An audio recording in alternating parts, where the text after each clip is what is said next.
ఇవే ఇవే జీవన తరంగాలు, ఇవే ఇవే జీవన తరంగాలు, జీవన తరంగాలు.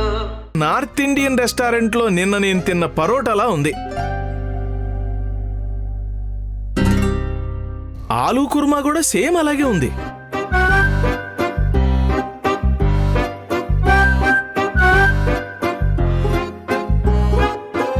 నేను ఫోన్ చేస్తే మహేష్ ఎలా పడితే అలా మాట్లాడాడమ్మా. నేను చాలా టెన్షన్గా ఫీల్ అయ్యాను.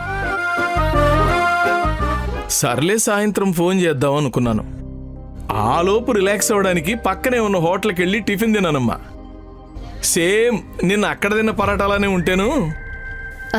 నిన్నటిది కాదు మామయ్య, ఈరోజు ఉదయాన్నే తెప్పించాం.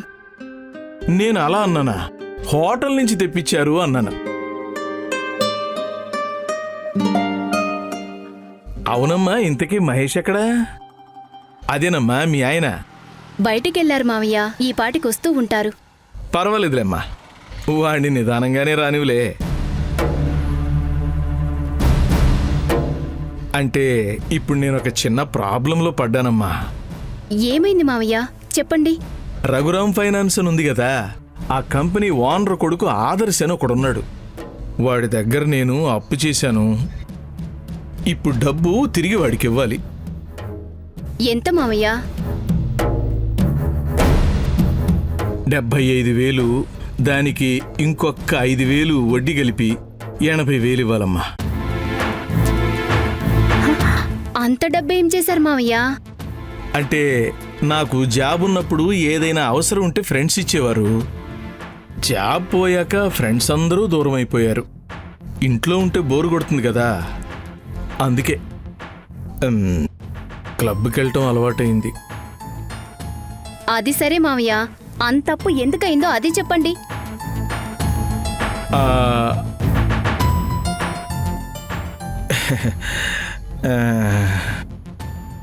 చేతిలో డబ్బులు లేక కార్డ్స్ ఆడాను. ఆదర్శ్ అప్పుగా డబ్బులు ఇచ్చేవాడు. కార్డ్స్లో అంతా పోగొట్టారా మామయ్య? నీ దగ్గర నిజం దాచడం ఎందుకమ్మా? చల్లకొచ్చి ముంత దాస్తే మాత్రం ఏం లాభం? ఎలాగూ సహాయం కోసం వచ్చాను.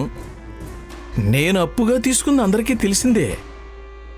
ఈ అప్పు తీర్చడానికి ఎలాగోలా మీరు హెల్ప్ చేస్తే. మీరు చేసిన అప్పు తీర్చడం కుదరదు మామయ్య.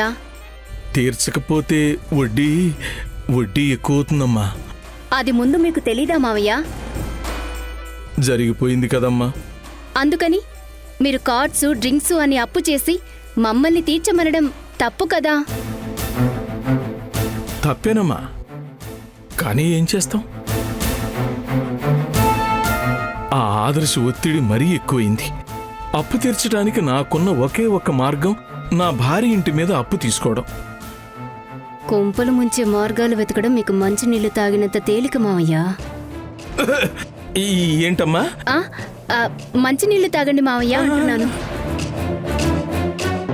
ఇప్పుడు మీరు అప్పు తీసుకుంటే మళ్ళీ నేను తీసుకోవటం కుదరదు. అలాగని ఆ ఆదర్శకి అప్పు కట్టకపోతే ఊరుకోడు. వాడు కీర్తి కాలేజీకి వెళ్తే తన లైఫ్ పాడవుతుంది. తనకి కాలేజీలో ఇన్సల్ట్ అయితే నేను తట్టుకోలేను. నా సంసారం రోడ్డున పడుతుందమ్మా.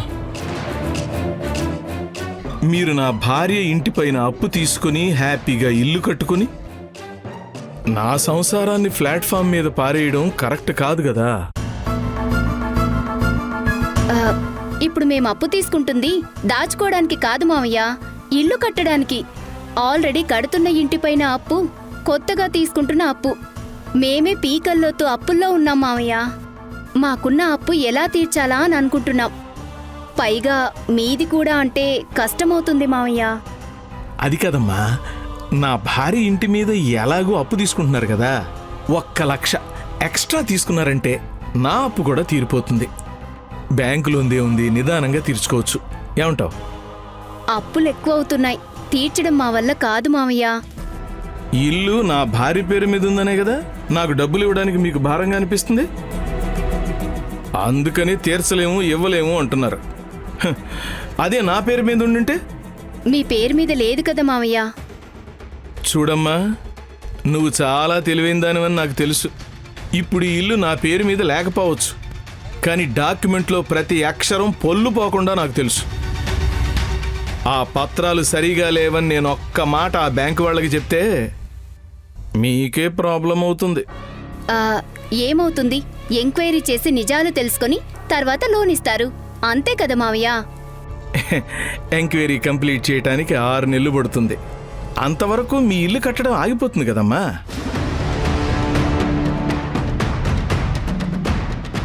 సొంత కొడుకునే బ్లాక్మెయిల్ చేస్తూ బెదిరిస్తున్నారే, ఎవరైనా ఇలా చేస్తారా?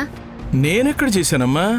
ఇలా చెప్తే ఏమవుతుందో ఏం జరగబోతుందో చెప్పాను, అంతే. ఆ ఆదర్శ అప్పు తీర్చకపోతే ధరణికి కీర్తికి ప్రాబ్లం అవుతుంది.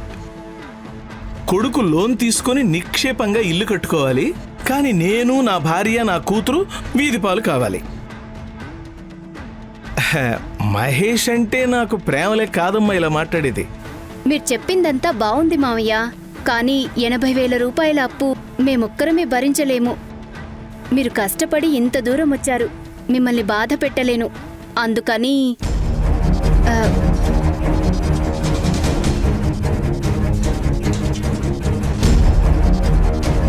ఆ, ఈ 1000 రూపాయలు తీసుకుని వెళ్ళండి మావయ్య. దయచేసి మమ్మల్ని ఇబ్బంది పెట్టకండి. ఏమ్మా, నువ్వు కూడా నన్ను తీసి పారేస్తున్నావు కదా? ఈ డబ్బు తీసుకుని తాగేసి ఇక్కడి నుంచి వెళ్ళిపోతాడు, ఇక మీకు మీ ఆయనకి దూరంగా ఉంటాడు అనుకుంటున్నావా? అలా కాదు మావయ్య, మేము అత్తయ్య గారింటి మీద అప్పు తీసుకోవడం లేదు. అదేంటి? అవును మావయ్య, మీరు విన్నది నిజమే. మేం కడుతున్న ఇంటికే కొత్త ఎస్టిమేషన్ వేసి లోన్ అమౌంట్ పెంచిస్తామని చెప్పారు. అలా చేస్తే అప్పుడు మీ ఇంటి మీద లోన్ అవసరం లేదు. అయితే అప్పుడు మా ఇంటితో పని లేదా?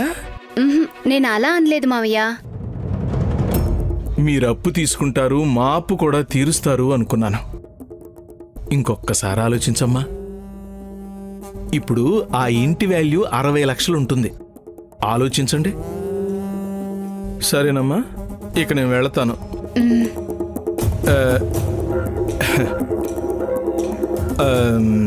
ప్రేమగా డబ్బిస్తున్నావు, ఇది నేను తీసుకోవచ్చా?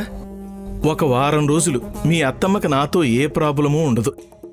అయ్యో, తీసుకోండి మావయ్య. సారీ అమ్మా, ఇబ్బంది పెట్టినందుకు.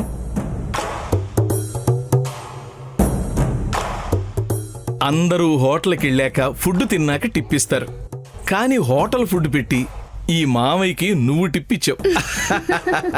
థ్యాంక్స్ అమ్మా. ఈ మామయ్య తరపు నుంచి నీకు చిన్న టిప్ అమ్మా, రెగ్యులర్గా హోటల్ ఫుడ్ తినకండి, హెల్త్ పాడవుతుంది. అలాగే మావయ్య.